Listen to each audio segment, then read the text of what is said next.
Assalamu alaikum. Today we are going to start with nuclear chemistry and radioactivity.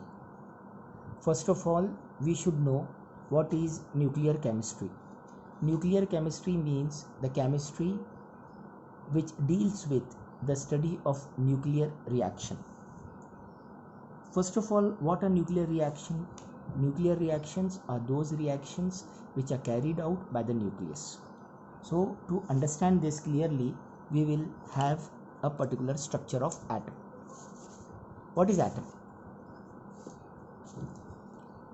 Atom contains a nucleus which is in the center, surrounded by the electrons. Here we are not going to talk about electrons, we are going to only talk about the nucleus. Nucleus contains protons and neutrons. Protons are positively charged and neutrons are negatively charged. Neutrons are having no charge and surrounded by electrons. These electrons are having negative charge. So what happened? Nucleus is positive, electrons are negative, and net charge on an atom is neutral. That means no charge. Whatever reactions we have studied till now, these reactions are basically carried out by the electrons. They share electron, they give electron, they take electron. But here we are not going to talk about electrons, we are going to talk about only the nucleus, which contains protons and neutrons. So what happened when we see the nucleus? The nucleus is having around 10 to the power minus 15 meter in diameter. Radius. The radius of the nucleus is 10 to the power minus 15 meters. So we can understand nucleus is very small, and in this nucleus the protons are there as well as neutrons are there. But we know positive and positive will repel each other. So these positive charges should contain something which is neutral, that means neutron.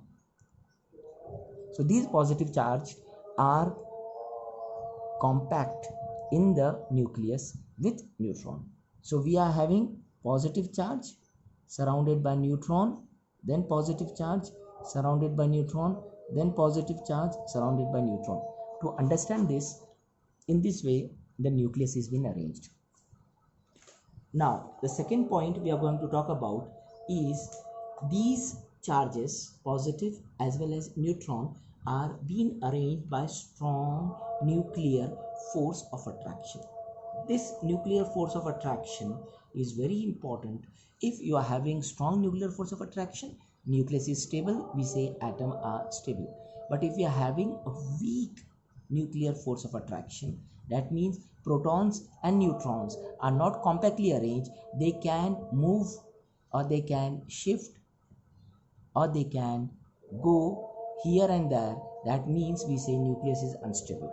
When I am saying here and there, when we further study radioactivity, we will understand how these particular emission takes place from the nucleus. That means they are emitting the radiation. When we talk about heavy elements, the nucleus is unstable. Why it is unstable? Because heavy element means they are having lot of protons and lot of neutrons. That means the nucleus is much more bulky, and if the nucleus is bulky, then the nucleus is unstable and the nucleus start to show nuclear reaction. That means they start to show nuclear emission and they emit the different radiations, which we will study in detail, which is called as radioactivity. Here we are going to have examples of nuclear reaction as radioactive decay, artificial transmutation, nuclear fission and nuclear fusion. Some of these reactions we have already studied but here we will have a little bit of explanation about radioactive decay. What do you mean by radioactive decay? Radioactive decay means the nucleus start to show disintegration, or the nucleus start to show decay. Decay means the nucleus is emitting the nucleons. Here one thing important we are learning: nucleons. What do you mean by nucleons? Nucleons are protons and neutrons. So when nucleus is emitting these nucleons, then it is called as radioactive decay. Then we are having artificial transmutation. Artificial transmutation means nowadays we can able to change elements, one element to other element. That means if you are talking about our periodic table, we are having, suppose, an element whose atomic number is suppose 12, and if we able to reduce one proton, then the atomic number will change to what? 11. That means we can able to change the element from atomic number 12 to atomic number 11. So this is called as artificial transmutation, which you will study further. Then we have nuclear fission. Nuclear fission means when we can able to disintegrate the nucleus. That means one big nucleus is split into two smaller nuclei. That is called as nuclear fission. The opposite thing is nuclear fusion. Nuclear fusion means when two or more smaller nuclei combine to form a big nucleus, we say it's a nuclear fusion.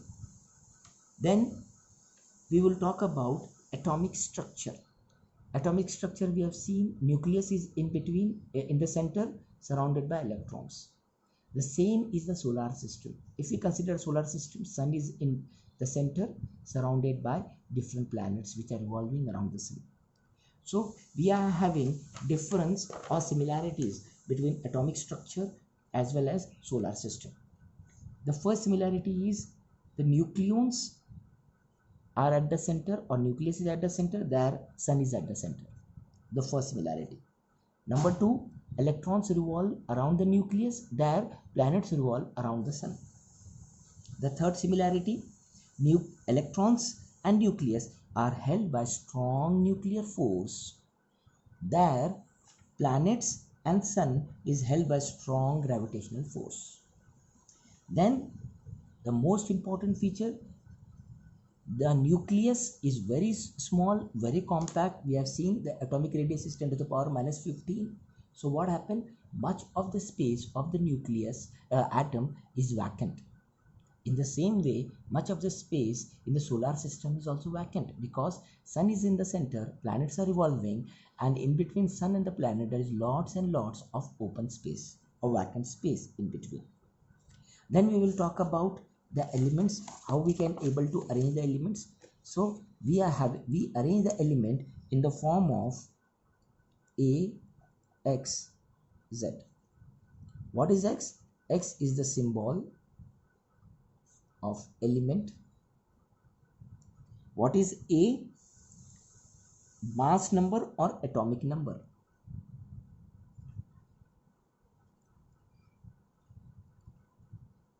And what is Z? What is Z? Atomic number or number of protons.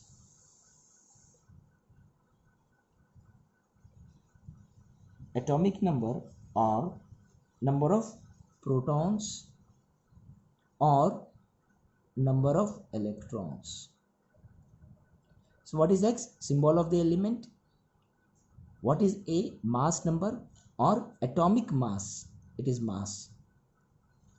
That means it gives the weight of the atom.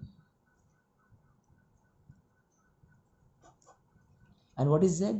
Atomic number or number of protons or number of electrons. Because as I have said, the atom is electrically neutral. That means the electrons and the protons are same. Hence, atomic number is number of protons or number of electrons. Mass number or atomic mass is the weight of the atom, and the weight of the atom is only due to nucleus, because electron have negligible mass, as we have already studied in different sessions. Then we will talk about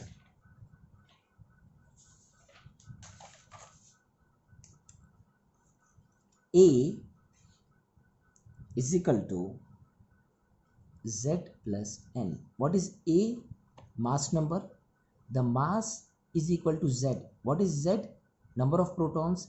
And what is N? Number of neutrons. That means the total weight of the atom is only due to nucleus, which I have just said. If suppose we take the example of carbon.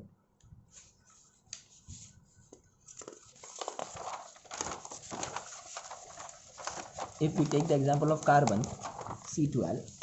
So how we write? C612. So what is 12? 12 is A, that is mass number or atomic mass. What is C? Carbon. And what is Z? 6, atomic number. Atomic number or number of protons. Here we will take the example of carbon. So we know in carbon there are 6 protons and 6 neutrons. Why? Because atomic mass is 12. In 12, 6 are the number of protons. That means remaining 6 are neutrons. So we can able to write A is equal to Z plus N. This formula. Then we will talk about the mass of electron. The mass of electron, as I have said, is negligible, which is around 1/1837 times weight of proton or neutron. 1837, 1 upon. That means see how small is the mass of electron. Then entire mass of the atom is at the center, which is nucleus. Again I am revising. The density of the nucleus is 10 to the power 5 times the density of ordinary matter. That means ordinary matter, if we take any matter, suppose a piece of wood, and if we take atom, and when we compare the atom, we can say the mass of the nucleus or density of the nucleus is how much? 10 to the power 5 times the density of ordinary matter.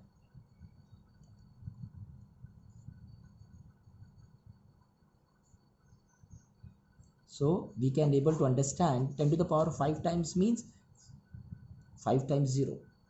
1 lakh times is the mass of the nucleus. So how much heavy is the nucleus? Then we have different formulas about radius of the nucleus. Radius of the nucleus, R is equal to R0 a to the power 1 upon 3. What is R0?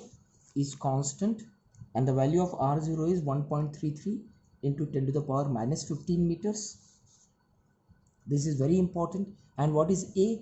Atomic number, which we have already studied. A is the atomic number which we have just studied. This is the atomic number A. R is equal to R0 a to the power 1 by 3. By this we can able to find R. And what is R? Radius. Radius of nucleus. So this is the formula how we can able to find the radius of nucleus. Similarly, we have the formula of volume of the nucleus.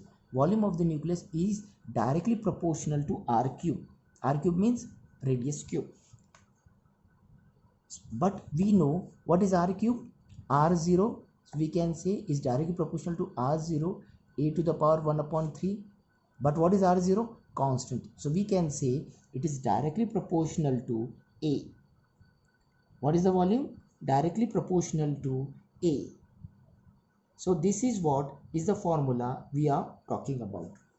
So here they have said it's r cube. So a to the power 1 by 3 to the power 3 cancel. So we say volume is directly proportional to A. A means what is A? Atomic number. So we can say volume is directly proportional to atomic number. So this is the next formula. So today we have studied about the basics of the nuclear chemistry, and the next part here, till here we have completed classification of nucleotides. Inshallah we will start with tomorrow. Today I am sending some of my handwritten photographs as a notes. You can go through it, and the explanation I have already covered in today's session. Okay, Allah Hafiz. And I request student that they should prepare and write down the notes which we have studied just now. Okay, Allah Hafiz.